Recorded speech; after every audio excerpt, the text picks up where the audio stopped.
Shalom, selamat berbakti pada pagi hari ini. Firman yang akan kita sama-sama belajar pada pagi hari ini terpilih di dalam Injil Markus pasal 10 ayat 17 hingga ayat 31. Injil Markus pasal 10 ayat 17 hingga ayat 31. Perikop yang pertama yaitu orang kaya sukar masuk kerajaan Allah. Ayat 17. Pada waktu Yesus berangkat untuk meneruskan perjalanannya, datanglah seorang berlari-lari mendapatkan dia dan sambil bertelut di hadapannya ia bertanya, "Guru yang baik, apa yang harus kuperbuat untuk memperoleh hidup yang kekal?" Jawab Yesus, "Mengapa kau katakan aku baik? Tak seorang pun yang baik selain daripada Allah saja. Engkau tentu mengetahui segala perintah Allah. Janganlah membunuh, jangan berzina, jangan mencuri, jangan mengucapkan saksi dusta, jangan mengurangi hak orang, hormatilah ayahmu dan ibumu." "Guru, semuanya itu telah kuturuti sejak masa mudaku." Tetapi Yesus memandang dia dan menaruh kasih kepadanya, lalu berkata kepadanya, "Hanya satu lagi kekurangan. Pergilah, jualah apa yang kau miliki, dan berikanlah itu kepada orang-orang miskin, maka engkau akan beroleh harta di surga. Kemudian datanglah kemari dan ikutilah aku." Mendengar perkataan itu, ia menjadi kecewa, lalu pergi dengan sedih, sebab banyak hartanya. Lalu Yesus memandang murid-muridnya di sekelilingnya dan berkata kepada mereka, "Alangkah sukarnya orang yang beruang masuk ke dalam kerajaan Allah." Murid-muridnya tercengang mendengar perkataannya itu. Tetapi Yesus menyambung lagi, "Anak-anakku, alangkah sukarnya masuk ke dalam kerajaan Allah. Lebih mudah seekor unta melewati lubang jarum daripada seorang kaya masuk ke dalam kerajaan Allah." Mereka makin gempar dan berkata seorang kepada yang lain, "Jika demikian, siapakah yang dapat diselamatkan?" Yesus memandang mereka dan berkata, "Bagi manusia hal itu tidak mungkin, tetapi bukan demikian bagi Allah, sebab segala sesuatu adalah mungkin bagi Allah." Kemudian berikut yang kedua, upah mengikuti Yesus. Ayat 28, berkatalah Petrus kepada Yesus, "Kami ini telah meninggalkan segala sesuatu dan mengikut Engkau."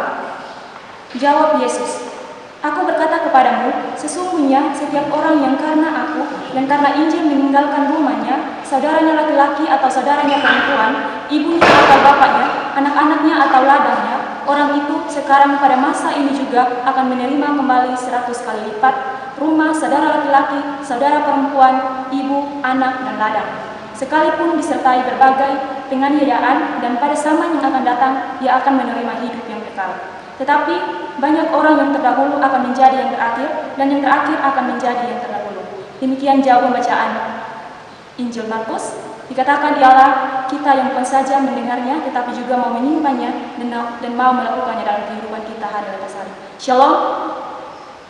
Tema yang akan menjadi renungan kita pada pagi hari ini yaitu merelakan untuk menang. Merelakan untuk menang. Bapak Mama jemaat Tuhan yang dikasihi oleh Tuhan kita Yesus Kristus, pernahkah kita sungguh-sungguh merelakan sesuatu yang berharga dalam hidup kita? Atau pernahkah kita benar-benar merelakan waktu dan usaha kita untuk ada dalam pelayanan Tuhan? Orang Yahudi pada zaman itu menganggap dirinya layak jika mereka sudah menaati segala aturan-aturan yang ada. Dan juga mereka termasuk keturunan dari Abraham. Sama halnya dengan seseorang yang datang kepada Tuhan Yesus, yaitu si pemuda yang kaya ini. Ia datang dan mengatakan kepada Yesus bahwa segala perintah yang ada sudah ia taati.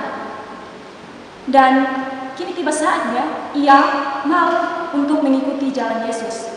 Namun kita bisa melihat di sini bagaimana respon Tuhan.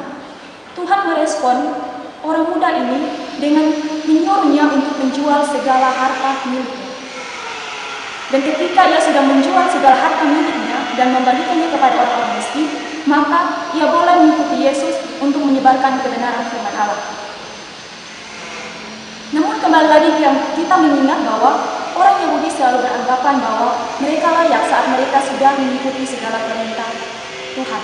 Namun, apakah mereka memahami esensi dari setiap aturan yang mereka taati?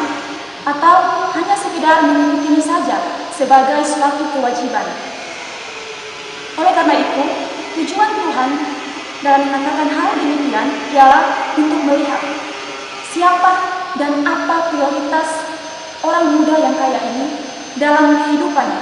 Apakah prioritasnya adalah Tuhan atau harta benda yang ia miliki saat itu?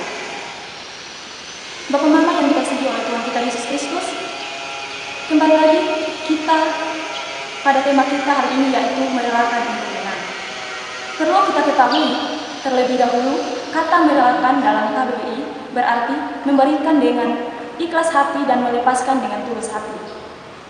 Perumpamaan tentang orang kaya dan orang miskin dalam hal masuk kerajaan Allah merupakan perumpamaan yang menggambarkan bagaimana seseorang yang berani meninggalkan segala usaha, keluarga, cita-cita, atau mungkin harapannya untuk mengikuti Tuhan, untuk menyebarkan Injil Allah.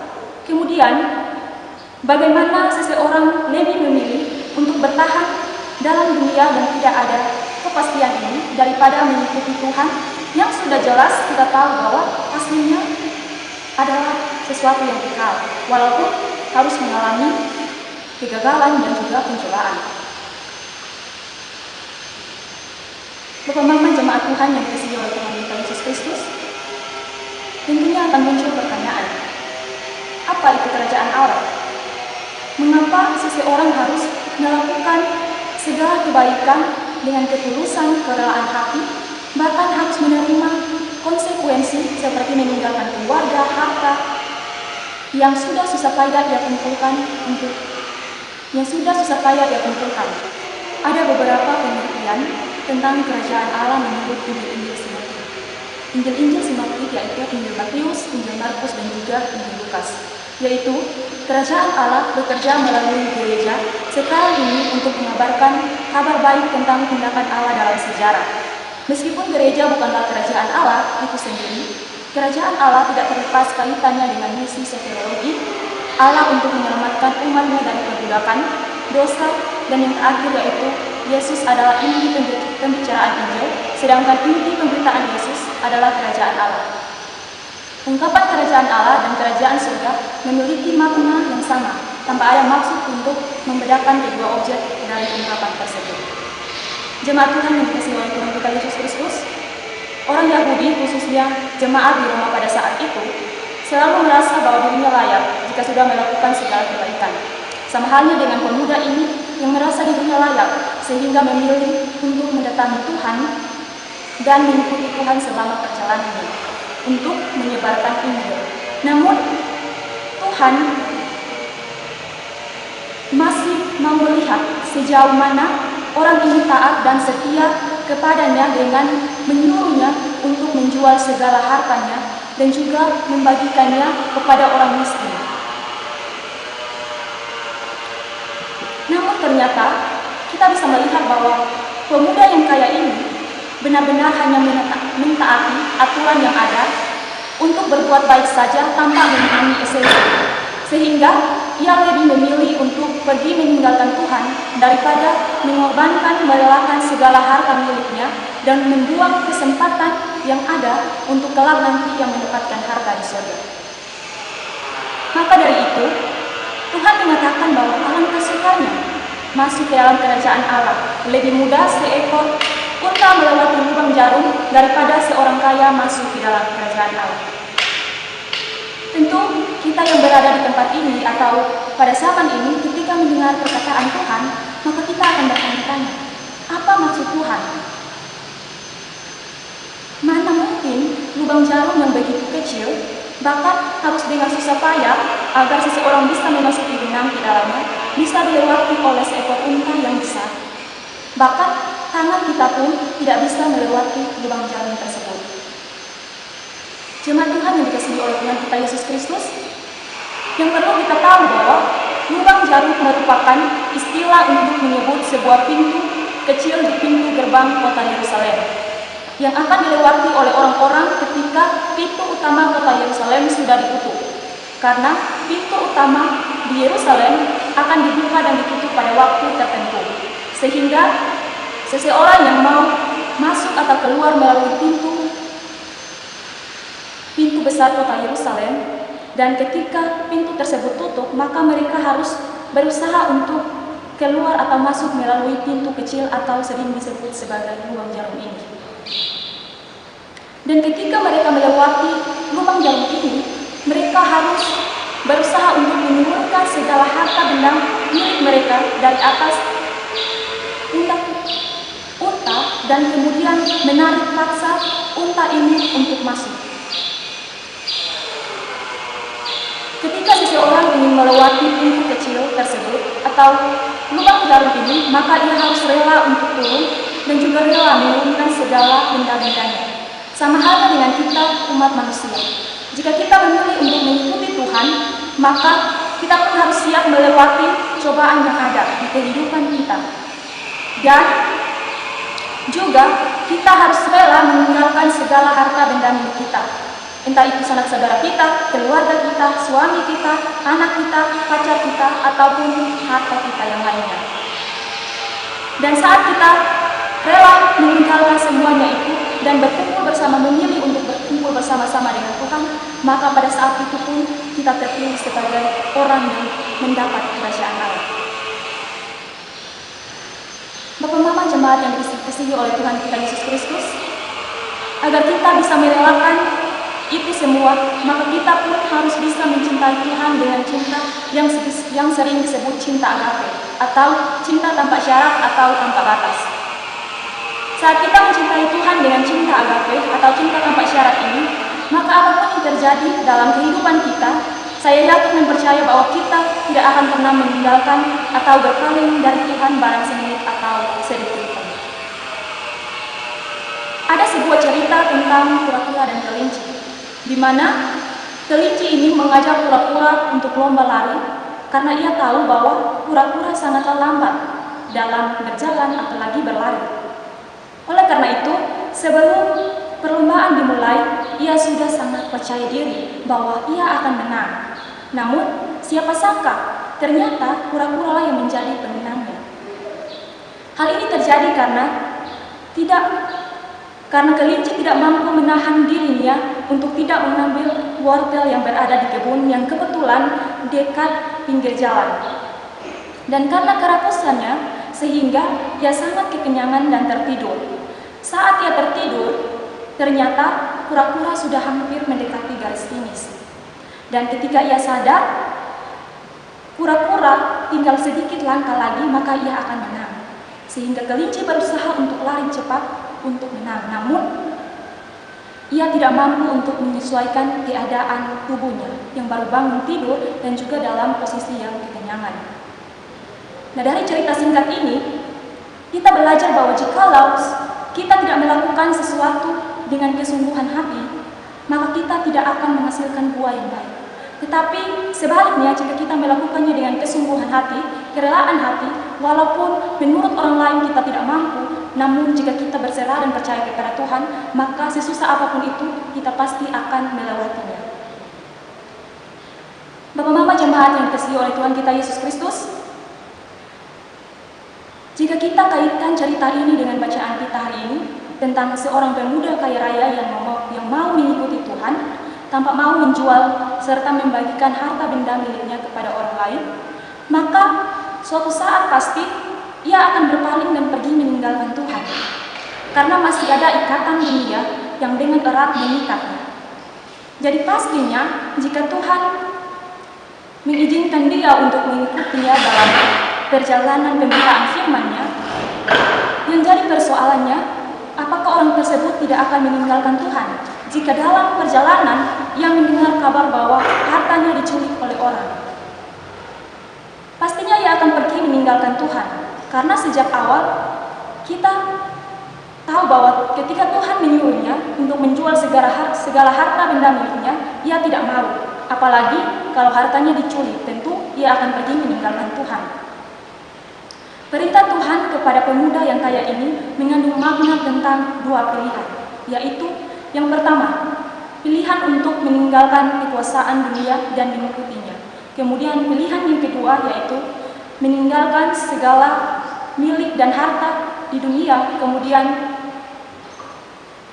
Pilihan yang kedua yaitu meninggalkan Tuhan dan memilih untuk tetap berpegang dan tinggal bersama dengan segala harta miliknya di dunia. Dari dua pilihan yang ada, pemuda yang kaya ini memilih pilihan opsi yang kedua, yaitu pergi meninggalkan Tuhan dan kembali kepada kekayaan yang ada di dunia.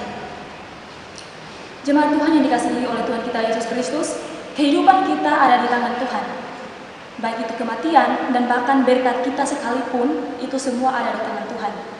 Dalam keadaan saat ini, yang dimana hampir semua dunia dilanda oleh COVID-19, saya mengajak kita semua untuk bagaimana kita sebagai hamba-hamba Allah di dunia, kita menunjukkan kesetiaan, kerelaan kita kepada Tuhan. Kita tunjukkan kepada Tuhan bahwa walaupun keadaan saat ini sangat berbahaya, namun dengan penjagaan dan perlindungan Tuhan dan juga percaya kepada Tuhan, kita masih bisa menyebarkan Injil kebenaran Tuhan dan menyatakan kebaikan di tengah-tengah dunia. Kemudian bagaimana kita mau memposisikan diri kita dan ikut merasakan apa yang saudara-saudara kita rasakan. Entah itu kehilangan orang tua, sanak saudara, maupun keluarga dekat sekalipun karena COVID-19 ini. Kita juga bisa menunjukkan sikap kerelaan hati, rela menderita agar bisa menyebarkan kebenaran firman Tuhan. Contohnya, ketika kita mendapat suatu tugas, yang dimana tugas ini untuk memberikan kekuatan dan juga penghiburan kepada saudara-saudara kita yang berada di tempat-tempat tertentu, yang mana tempat ini tidak bisa dijangkau oleh akses jaringan apapun itu, sehingga mengharuskan kita untuk turun langsung untuk membagikan kekuatan kepada mereka. Nah, ketika kita mendapat tugas seperti ini, apa yang kita lakukan? Tuhan mau kita turut menderita. Nah, dalam tugas ini, jika kita memilih untuk menerimanya, maka kita sedang melakukan tugas kita sebagai anak Allah, yaitu turut menderita dalam dunia. Mengapa kita turut menderita dalam dunia? Karena kita berani untuk melewati bahaya-bahaya yang ada, untuk turun langsung ke tempat tersebut dan memberikan kekuatan kepada saudara-saudara kita. Kita rela meninggalkan saudara-saudara kita dan pergi kepada orang-orang yang membutuhkan kita. Walaupun tempat tersebut dalam posisi yang di mana virus corona sangat meningkat di tempat tersebut, atau tempat itu sudah masuk dalam zona merah.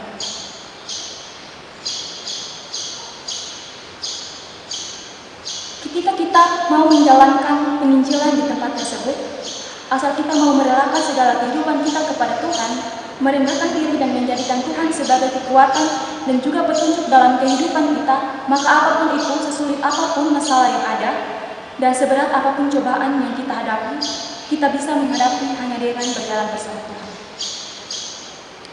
Jemaat Tuhan yang dikasihi oleh Tuhan kita Yesus Kristus, bagaimana kita bisa merelakan segala kekayaan yang kita miliki untuk bisa mengikuti Tuhan, untuk bisa merelakan semuanya. Maka saya mengajak kita semua untuk sama-sama merefleksikan bahwa kekayaan dan segala milik kita yang ada di dunia ini asalnya dari Tuhan. Dan jika itu berasal dari Tuhan, maka apa yang harus kita lakukan? Apa yang harus kita berikan kepada Tuhan? Apakah kesibukan kita dalam menghitung jumlah kekayaan kita, ataukah memberikan banyak waktu kita untuk Tuhan, baik itu untuk mendengarkan firman-Nya maupun untuk menyatakan kebenaran firman-Nya?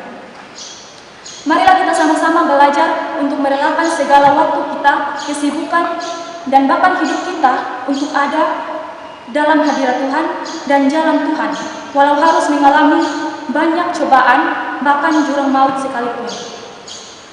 Sama halnya dengan seorang ibu yang merelakan nyawanya untuk berjuang dan melahirkan seorang anak yang berbulan-bulan ada dalam rahim. Kiranya firman yang ada pada pagi hari ini bisa menjadi berkat bagi kita semua. Amin.